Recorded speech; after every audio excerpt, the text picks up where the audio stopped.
Hello everyone, welcome back to biology point. और आज की वीडियो में हम कवर करने वाले हैं क्लास 9th बायोलॉजी का लास्ट चैप्टर, जो कि है बेटा improvement in food resources. I know ये चैप्टर बेटा इतना बोरिंग हो जाता है एनसीईआरटी से पढ़ते पढ़ते कि आधी से ज्यादा चीजें जो हमें कैच करनी होती हैं वो रह जाती हैं। But there is nothing to worry, आप लोग बिल्कुल सही जगह पे आए हैं बायोलॉजी पॉइंट, जहाँ पे इस थियोरेटिकल चैप्टर को भी बेटा I will try to make it इतना इजी और इतना मजेदार आप लोगों के लिए कि आपको ये चैप्टर अब कभी भी बोरिंग नहीं लगेगा और समझ तो आपको ऐसे ही आ जाएगा। तो without wasting the time let's start the video. Video शुरू करने से पहले अगर आप चैनल पे नए हैं, चैनल को सब्सक्राइब नहीं किया है, hit the subscribe button. Video से कुछ सीखने को मिलता है तो एक लाइक जरूर से करते हैं। ठीक है बेटा, इस चैप्टर का नाम है इम्प्रूवमेंट इन फूड रिसोर्सेज। तो थोड़ी सी बात पहले हम फूड की कर लेते हैं बेटा। फूड, खाना, हर एक लिविंग ऑर्गेनिज्म की सबसे पहली जो जरूरत है, सबसे पहली जो नीड है बेटा, वो फूड है। बिना खाने के जो लिविंग ऑर्गेनिजम्स हैं वो जिंदा नहीं रह सकते हैं, ये आप सबको पता ही है। जो फूड है बेटा वो हमें प्रोटीन्स देता है, कार्बोहाइड्रेट्स देता है, फैट्स देता है, एनर्जी, विटामिन्स एंड मिनरल्स, ये सारा का सारा हमें फूड से ही मिलता है बेटा। लेकिन ये फूड आता कहाँ से है बेटा? फूड के जो खाना हमें जो मिलता है उसके दो सोर्सेज होते हैं। एक होता है बेटा एग्रीकल्चर, जो क्रॉप्स जो फार्मर्स ग्रो करते हैं। दूसरा होता है बेटा एनिमल हस्बेंड्री। एनिमल हस्बेंड्री जैसे कि बेटा कैटल हो गया, ठीक है, वो प्रोडक्ट्स जो हमें एनिमल्स से मिलते हैं, जैसे कि आपका मिल्क हो गया, मीट हो गया। तो जो खाना हम जो खाते हैं बेटा उसके दो सोर्सेज होते हैं। एक होता है बेटा एग्रीकल्चर, दूसरा होता है एनिमल हस्बेंड्री। इस चैप्टर का नाम है बेटा इम्प्रूवमेंट इन फूड रिसोर्सेज। मतलब बेटा जो हमारे पास फूड रिसोर्सेज अवेलेबल हैं, जो रिसोर्सेज हमारे पास एग्रीकल्चर के लिए या फिर फूड प्रोड्यूस करने के लिए अवेलेबल है, उनमें इम्प्रूवमेंट की जरूरत है। तो सबसे पहला टॉपिक बेटा इस चैप्टर का यही है कि नीड ऑफ इम्प्रूवमेंट, मतलब क्या इस इम्प्रूवमेंट की वाकई जरूरत है? क्या जो जैसे सब चल रहा है वैसे नहीं चल सकता है? But the answer is no. Yes, there is a clear cut need of improvement in food resources. और वो क्यों है वो समझ लेते हैं बेटा। देखो, India is a very populace country, ये आप सभी को पता है कि जो इंडिया की पॉपुलेशन है बेटा that is growing multiple times every year. तो हमारी जो इंडिया की पॉपुलेशन है वो बहुत ज्यादा है। अब इतनी ज्यादा पॉपुलेशन को बेटा खाना पहुंचाने के लिए हमें बहुत सारा खाना, टन्स ऑफ ग्रेन्स चाहिए होगा बेटा एवरी ईयर। इसका क्या मतलब है बेटा?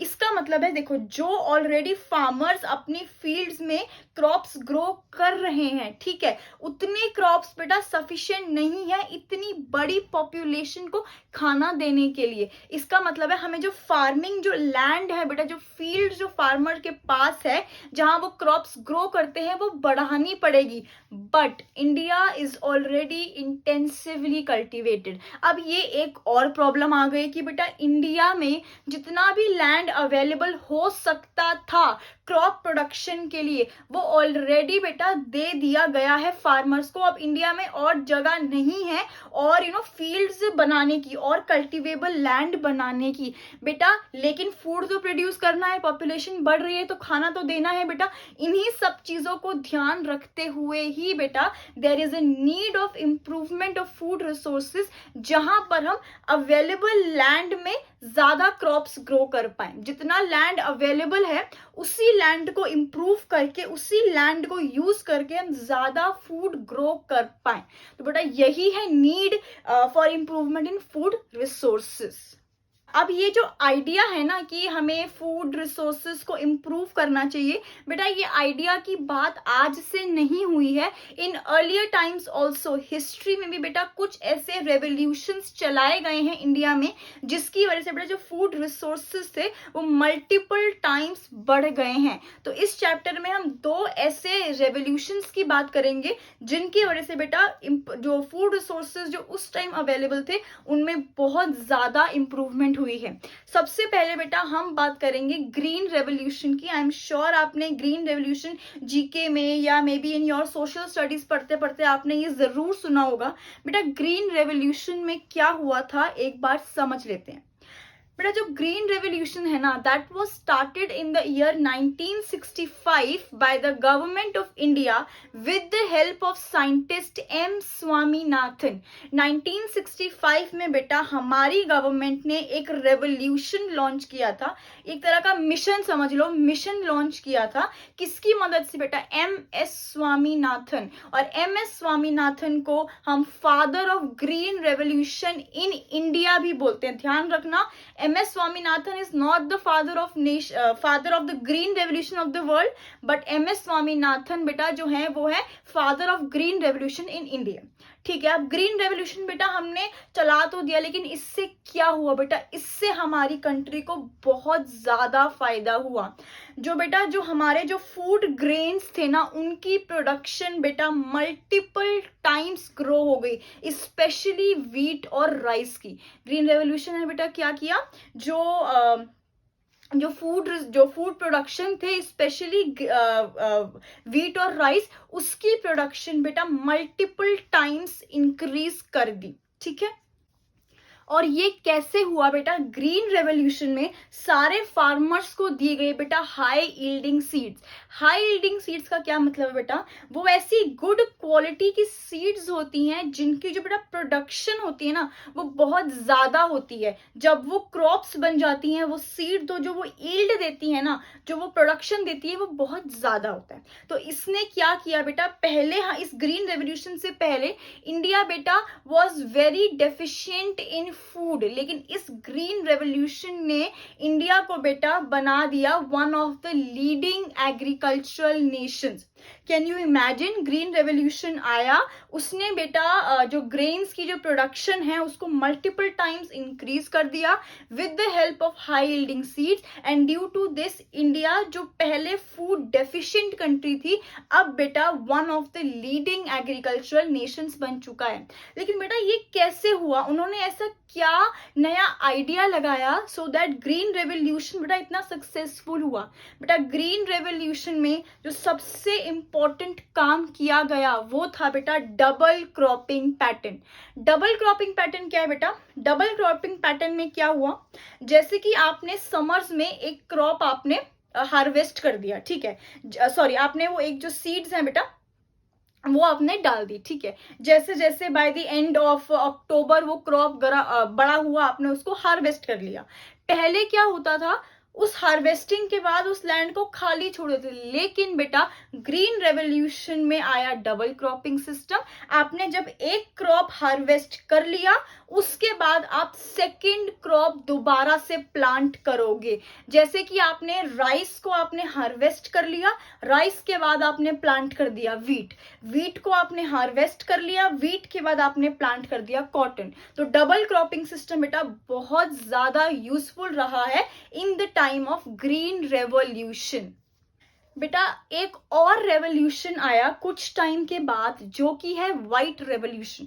व्हाइट रेवोल्यूशन में क्या हुआ बेटा? It started in the year 1970। ठीक है बेटा, जो व्हाइट रेवोल्यूशन का जो मेन गोल था वो था कि ज्यादा मिल्क ज्यादा से ज्यादा लोगों को अवेलेबल कराया जाए बहुत ही कम प्राइजेस में। ऑब्वियसली अगर कम प्राइस होगा, रीजनेबल रेट होगा, तो ज्यादा से ज्यादा कस्टमर्स वो चीज को खरीदना चाहेंगे। तो यही बेटा गोल था व्हाइट रेवोल्यूशन का, जहां पे ज्यादा मिल्क ज्यादा से ज्यादा लोगों को प्रोवाइड करा जाए बहुत ही रीजनेबल रेट्स पे।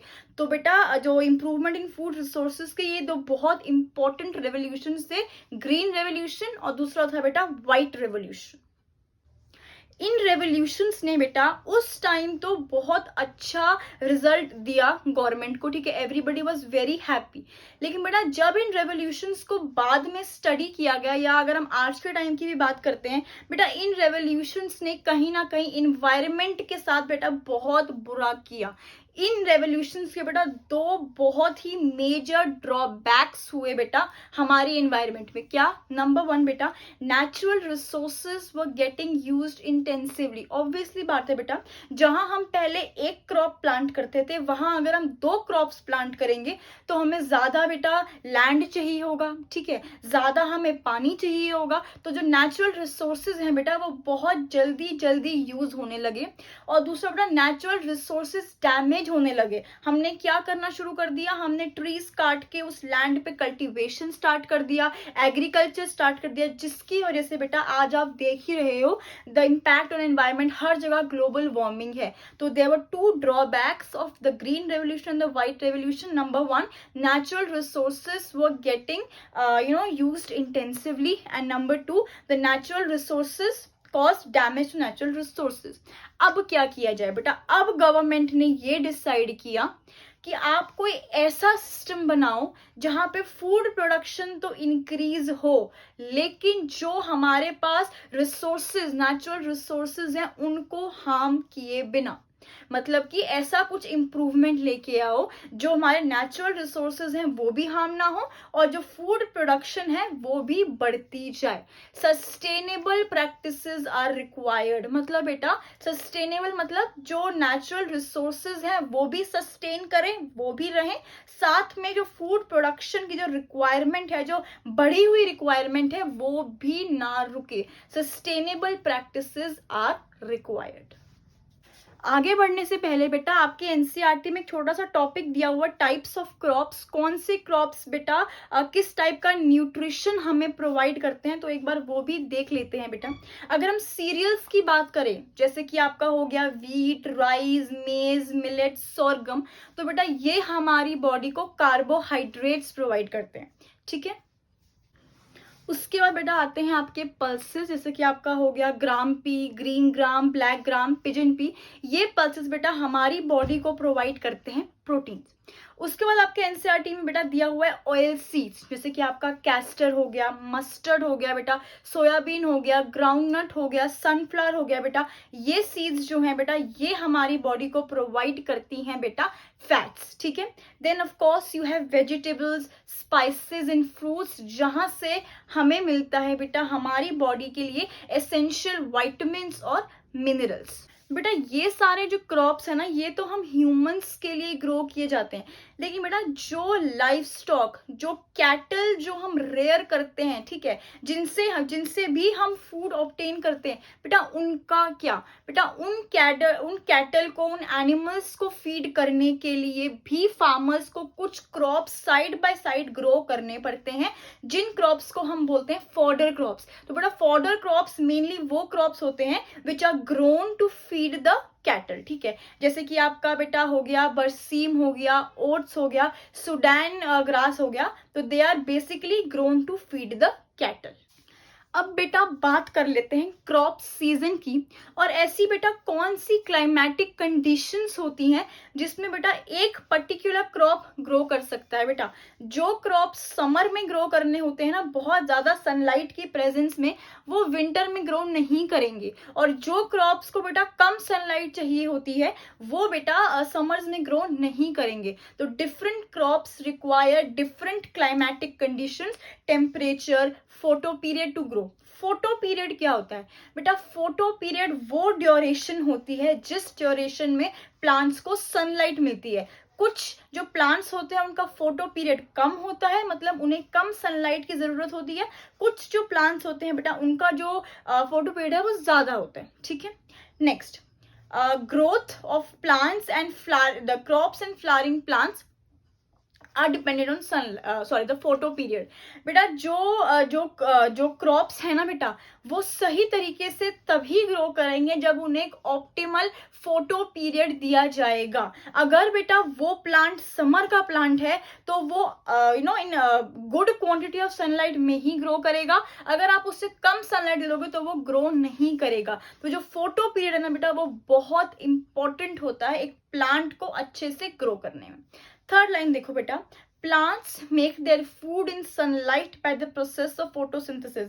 ये आप सभी को पता है बेटा, जो प्लांट्स हैं वो अपना खाना बनाते हैं एक प्रोसेस से, जिस प्रोसेस को हम बोलते हैं फोटोसिंथेसिस बेटा। And to photosynthesis to take place sunlight बहुत इंपॉर्टेंट होती है, ठीक है बेटा। तो हमने अभी बात करी समर क्रॉप्स की और विंटर क्रॉप्स की। बेटा जो क्रॉप्स होते हैं ना उनके लिए दो सीजन्स होते हैं, एक होता है समर सीजन और एक होता है बेटा विंटर सीजन। पहले हम समर सीजन की बात कर लेते हैं बेटा। जो क्रॉप्स समर सीजन में, rainy season, in the presence of rain में ग्रो करते हैं, उन्हें उस सीजन को हम बोलते हैं बेटा खारिफ सीजन। क्या बोलते हैं? खारिफ सीजन।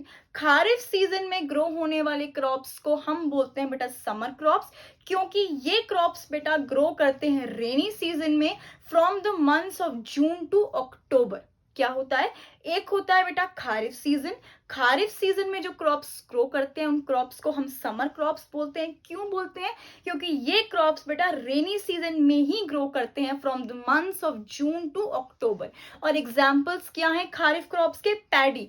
पैडी मतलब बेटा राइस, ठीक है। सोयाबीन हो गया आपका, मेज हो गया, कॉटन हो गया, ये सारे आपके खारिफ क्रॉप्स हैं। अब बेटा समर सीजन है तो विंटर सीजन भी होगा। एक सीजन है खारिफ सीजन तो दूसरा सीजन है बेटा राबी सीजन। बेटा जो क्रॉप्स राबी सीजन में ग्रो होते हैं उन्हें हम बोलते हैं विंटर क्रॉप्स, क्योंकि ये क्रॉप्स बेटा ग्रो करते हैं from the month of November to April. क्या बताया? एक सीजन होता है बेटा आपका खारिफ सीजन जो कि समर सीजन वाले क्रॉप्स होते हैं, जून टू अक्टूबर। सेकेंड सीजन बेटा आपका होता है राबी सीजन जो कि विंटर क्रॉप्स होते हैं जो ग्रो करते हैं बेटा from the month of November to April. और राबी क्रॉप्स के एग्जांपल क्या हैं बेटा? आपके पास वीट है, ठीक है, आपके पास मस्टर्ड है, आपके पास लिनसीड है। ओके, अब देखो बेटा आपके एनसीईआरटी में एक लाइन मेंशन्ड है कि in India there has been a 4 times increase in food production from 1952 to 2010 with only 25% increase in the cultivable land. Can you imagine? बेटा इंडिया में एक पीरियड आया 1952 से 2010 में जहां पे बेटा जो फूड प्रोडक्शन है वो 4 times इंक्रीज हो गई, लेकिन जो कल्टीवेबल लैंड है वो ज्यादा नहीं बढ़ा बेटा, सिर्फ 25% ज्यादा कल्टीवेबल लैंड हमने यूज किया। How is this possible? ये कैसे हो गया बेटा? दिस वॉज पॉसिबल जब हमने बेटा फूड रिसोर्सेस को इम्प्रूव करना शुरू किया। अच्छा देखो बेटा, अगर हम सोच के देखें तो फार्मर्स ने ऐसा क्या किया होगा दैट उनका फूड प्रोडक्शन इतना बढ़ गया। रफली बेटा उन्होंने सबसे पहले तो अच्छी क्वालिटी ऑफ सीड्स यूज करी होंगी, ठीक है। उसके बाद जब उन्होंने उन सीड्स को प्लांट कर दिया और उसके बाद उन्होंने उन जो उसका जो बहुत अच्छे से उन्हें नर्चर किया, बहुत अच्छे से उनका ध्यान रखा। और थर्ड उन्होंने बेटा क्या किया होगा, जब वो क्रॉप्स बड़े हो गए उनको बेटा प्रोटेक्ट किया माइक्रो ऑर्गेनिज्म से और इंसेक्ट से। यही किया होगा प्लांट जो फार्मर्स हैं। बेटा इन तीनों प्रैक्टिसेस को एक नाम दिया गया है। जो 3 प्रैक्टिसेस हैं बेटा वो है क्रॉप वेराइटी इंप्रूवमेंट्स, ठीक है, crop production movement and crop protection management. मतलब क्रॉप वेराइटी इंप्रूवमेंट मतलब जो जो जो सीड्स हम यूज कर रहे हैं उनकी क्वालिटी बेटा बहुत अच्छी यूज करी। नंबर 2 बेटा क्रॉप प्रोडक्शन मूवमेंट, मतलब जब उन्होंने उन सीड्स को प्लांट कर दिया तो उनके प्रोडक्शन तक उन्होंने उनका बहुत अच्छे से टेक केयर किया। और थर्ड है बेटा क्रॉप प्रोटेक्शन मैनेजमेंट। इसका क्या मतलब बेटा, जब वो क्रॉप्स बड़े हो गए तो उन क्रॉप्स को प्रोटेक्ट किया माइक्रो ऑर्गेनिज्म से, इंसेक्ट से, बहुत ही खराब वेदर से, ठीक है। तो इस वीडियो में हमने सबसे पहले क्या देखा था बेटा, नीड ऑफ इम्प्रूवमेंट की फूड रिसोर्सेज को इम्प्रूव करने की नीड आखिर क्यों है। फिर हमने 2 रेवोल्यूशंस देखे थे जो बेटा इंडिया में आए, ग्रीन रेवोल्यूशन और व्हाइट रेवोल्यूशन। फिर हमने देखा कि बेटा इन जो रेवोल्यूशन की कुछ ड्रॉबैक्स भी हैं। उसके बाद हमने कुछ टाइप्स ऑफ क्रॉप्स देखे थे कि वो क्रॉप्स क्या हैं और वो क्रॉप्स हमें क्या क्या न्यूट्रिशन प्रोवाइड करते हैं।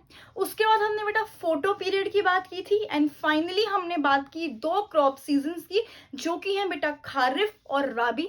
फिर हमने देखा कि बेटा इंडिया में 1952 से 2010 तक फूड प्रोडक्शन 4 times बढ़ा, लेकिन जो कल्टीवेबल लैंड है वो सिर्फ 25% बढ़ा, क्योंकि बेटा फार्मर्स ने 3 प्रैक्टिसेस को अपने रूटीन में बेटा इन्वॉल्व कर लिया। एक है आपका क्रॉप वेराइटी इंप्रूवमेंट, अच्छी क्वालिटी सीड्स यूज करी उन्होंने, क्रॉप प्रोडक्शन मूवमेंट, क्रॉप के प्रोडक्शन तक, हार्वेस्ट तक क्रॉप्स का बहुत अच्छे से टेक केयर किया। और थर्ड है बेटा क्रॉप प्रोटेक्शन मैनेजमेंट, मतलब उन क्रॉप्स को किसी भी बेटा खराब मौसम से, इंसेक्ट से या माइक्रो ऑर्गेनिज्म से प्रोटेक्ट करके रखा।